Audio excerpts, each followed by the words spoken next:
those feelings that you have for even small things, I think you can sometimes forget about.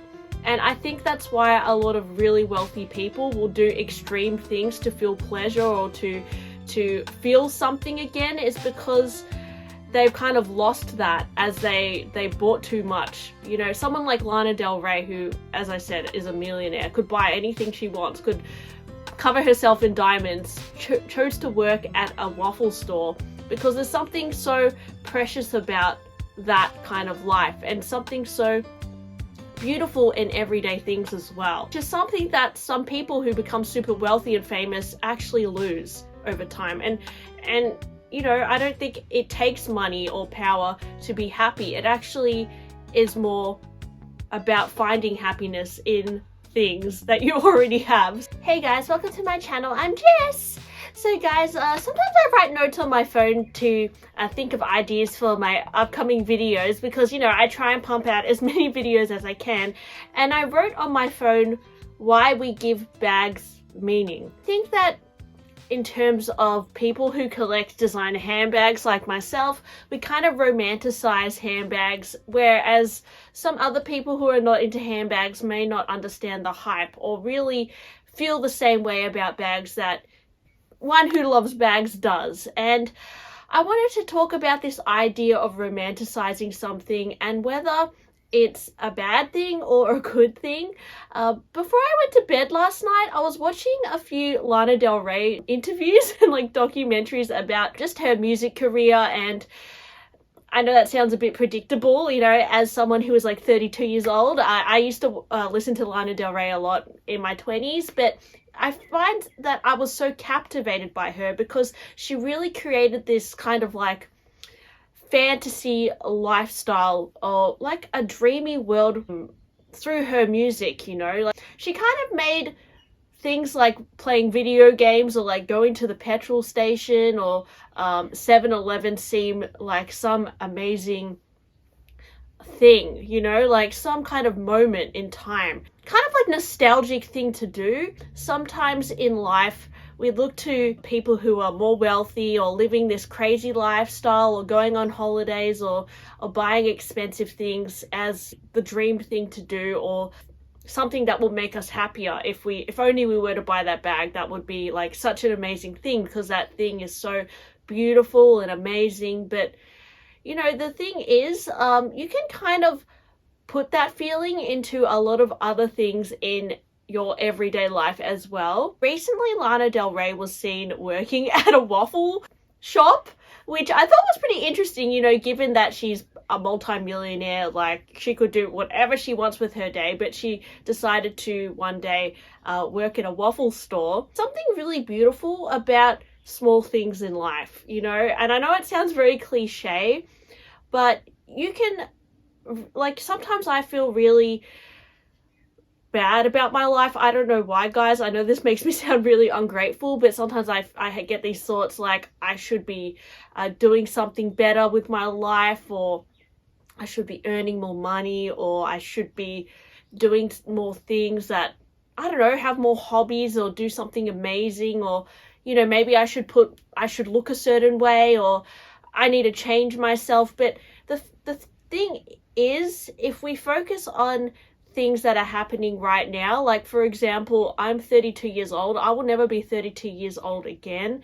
There's something really precious and beautiful about this moment now that I feel like we're constantly trying to escape from. And I don't know why that is. I don't know why I look to handbags as a form of, like, you know, excitement in my life, or even you know, watching movies is like a form of escapism. But you can kind of make a moment out of anything that you do in your life, whether it's going to your boring job, whether it's at a waffle store, whether it's at a shopping center, or whether it's at a desk.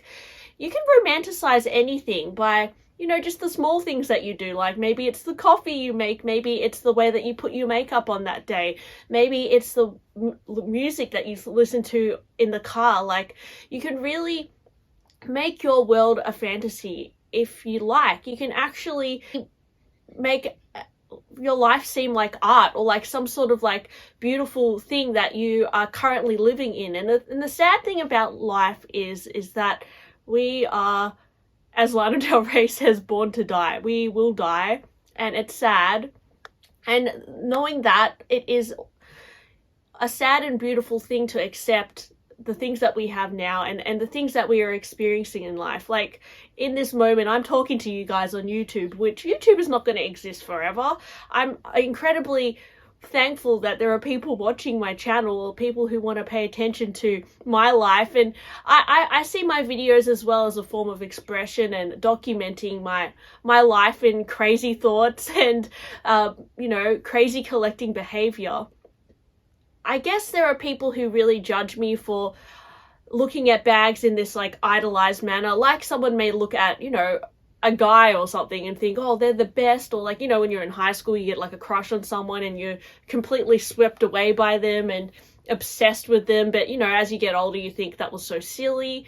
Well, you can kind of feel that way about, maybe, oh, you can fall in love with Paris. You can fall in love with a handbag. You can fall in love with a meal that you made. And it seems kind of silly, but you really can romanticize anything in life. And I think that's why handbag obsessions exist, because all the heritage brands like Louis Vuitton and Chanel and Hermes, they all romanticize us with these amazing stories about their heritage and the craftsmanship and the beautiful collectability aspect of it. Like this vintage Kelly, I see it as something to treasure, something so valuable, and it's from 1991, which means, it's vintage, so you can never go back to 1991 and visit that time when I was younger again. And it almost gives me this like sad nostalgic feeling thinking about when this bag was made, and like in 1991, how much this would have cost. Like, it really takes my mind to a certain place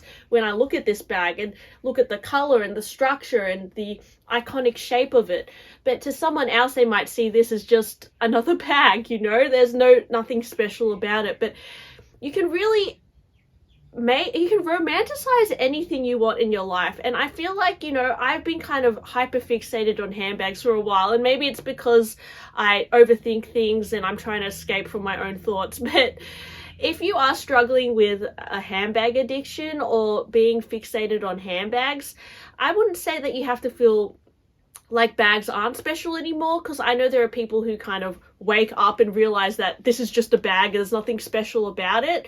I think you can still romanticize handbags, but also you can apply that to other things in your life. Like, you could, instead of buying a bag, you can think about the moment you had that morning sipping your cup of coffee. Or, I know that sounds so cliche, but I think there's a trend towards like not romanticizing things and waking up and not kind of making a moment of things and not appreciating things that are not important, like handbags. But there's something really beautiful about cherishing something that seems so ordinary.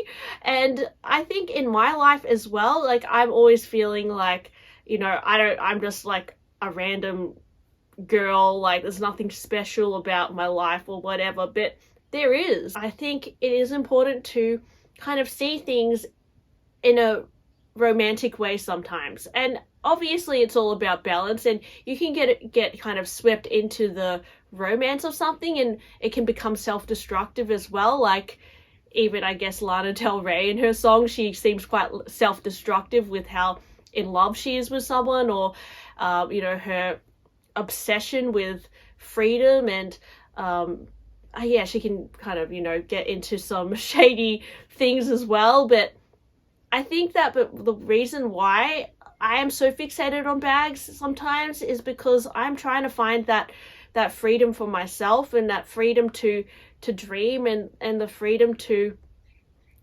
feel like everything is going to be okay. You can really apply that way of thinking to a lot of other things in your life as well. So although these are just bags, they are special, as like many other things in your life are. So yeah, if you're feeling like you're constantly chasing bags and you can never feel super satisfied, well, I just want to say that take some time to appreciate what you have, and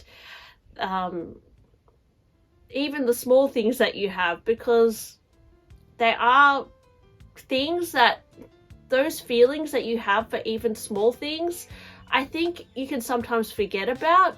And I think that's why a lot of really wealthy people will do extreme things to feel pleasure or to feel something again, is because they've kind of lost that as they bought too much. You know, someone like Lana Del Rey, who, as I said, is a millionaire, could buy anything she wants, could cover herself in diamonds, chose to work at a waffle store because there's something so precious about that kind of life and something so beautiful in everyday things as well, which is something that some people who become super wealthy and famous actually lose over time. And you know, I don't think it takes money or power to be happy. It actually is more about finding happiness in things that you already have. So yeah, sorry about my blabby video today, but yeah, I don't know if it really made sense as usual, but I just had a bit of a thought last night before I went to bed,